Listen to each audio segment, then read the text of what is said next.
Salut, je m'appelle Sébastien, je suis directeur créatif à La Chapelle et je suis aussi le leader d'un groupe qui s'appelle Impact. Je crois qu'on est tous avec ce désir de faire des grandes choses, un désir de grandeur. Il y a quelque chose à l'intérieur de nous qui nous pousse à faire quelque chose de grand et puis de laisser notre marque quelque part dans ce monde.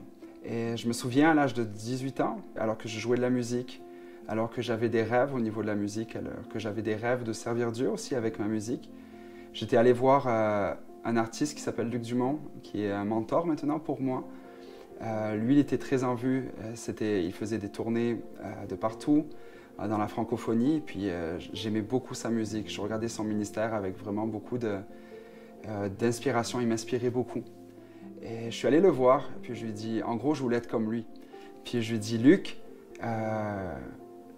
moi, j'ai envie de servir Dieu. Je sens que je suis appelé à servir Dieu avec la musique, avec ce que j'ai, avec les dons que Dieu m'a mis. Quel est ton meilleur conseil pour moi? Et il m'a répondu un conseil qui a vraiment marqué ma vie, alors que je vois plusieurs années plus tard. Il y a 2-3 ans de ça, nous étions avec Impact à La Cigale, après une tournée de 10 jours dans des grandes salles en Europe. On finissait à La Cigale, qui pour moi est une salle vraiment mythique à Paris. C'est quasiment 2000 places. Et puis ce soir-là, en fait, c'était une soirée qui était remplie, c'était sold out. Et puis pour moi, c'était une des plus belles soirées que j'ai eues de ma vie. L'expérience était juste extraordinaire, les gens chantaient fort, etc. C'était vraiment un moment marquant pour moi. Et c'était l'année aussi où on a gagné des récompenses pour nos albums avec Impact. Et je me suis souvenu de cette soirée-là, du conseil que Luc Dumont m'avait donné à l'époque. Il m'avait dit, tout ce que ta main trouve à faire, fais-le.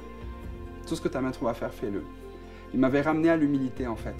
Il m'avait ramené au fait que si on veut faire des grandes choses, on doit poursuivre l'humilité.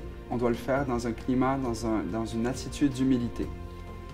Et ça peut sembler un paradoxe parce qu'à l'heure actuelle, on te dit beaucoup, si tu veux être grand, il faut que tu écrases les autres. Si tu veux être grand, il va falloir que tu fasses beaucoup de sacrifices et puis que tu sacrifies des relations peut-être même pour le faire. Il va falloir que tu sois celui qui te démarque tout le temps. Et je me suis rendu compte, en fait, ce n'est pas la façon dont Dieu nous appelle à vivre la grandeur. Quand on regarde Jésus, dans l'évangile de Matthieu, il parle de la grandeur et notre volonté d'être grand. En fait, ce qui se passe, c'est que la mère de Jacques et Jean vient voir Jésus et lui dit « Hey, quand tu seras dans ton royaume, est-ce que mes fils pourront être à ta droite et à ta gauche ?» Puis j'ai regardé ça, en fait, cette demande-là, et la première réaction que j'ai eue, c'est peut-être que les disciples, à ce moment-là, ils suivaient Jésus, non pas pour servir Jésus, mais peut-être pour se servir de Jésus. De coller à sa notoriété, de coller à qui il était pour eux être grands. Donc il y avait vraiment, j'ai l'impression, ce désir-là, non pas de le servir, mais de se servir de lui. Puis ça peut arriver pour nous de servir Jésus, mais plus dans l'idée de se servir de Jésus plutôt que servir Jésus.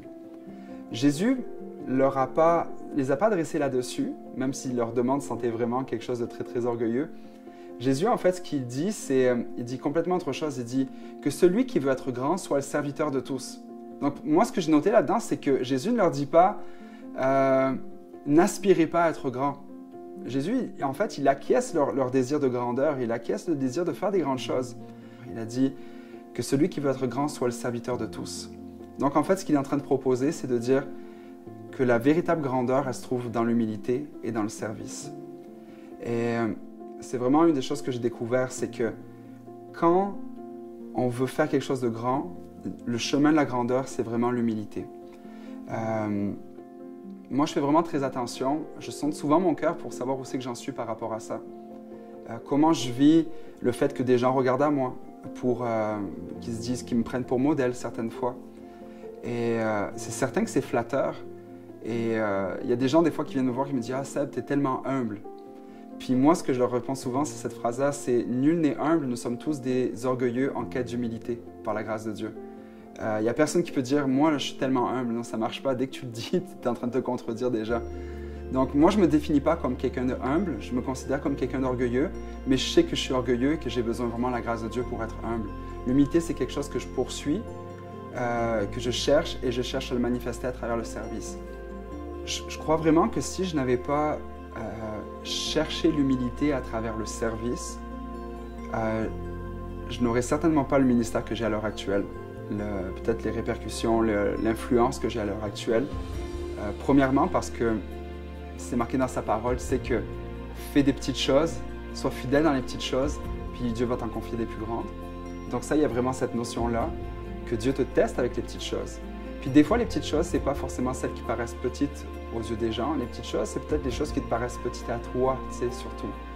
Que tu dédaignes, que tu dis « Ah, tu sais, ça, c'est pas important ». Non, Dieu va souvent te montrer ces choses-là, il va te dire « Sois fidèle avec celle-là ».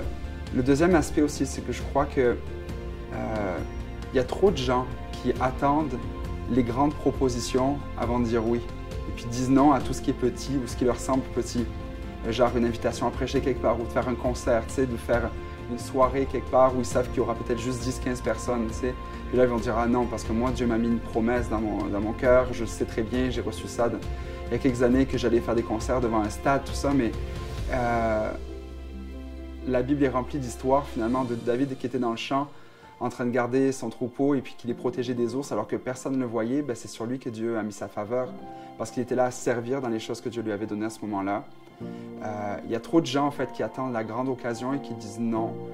Et je crois que les gens sur lesquels Dieu met sa faveur, c'est des gens qui, dans toutes les petites choses qui leur sont proposées, en fait, vont dire oui, je veux juste servir, je veux faire ce que Dieu me met dans les mains en ce moment.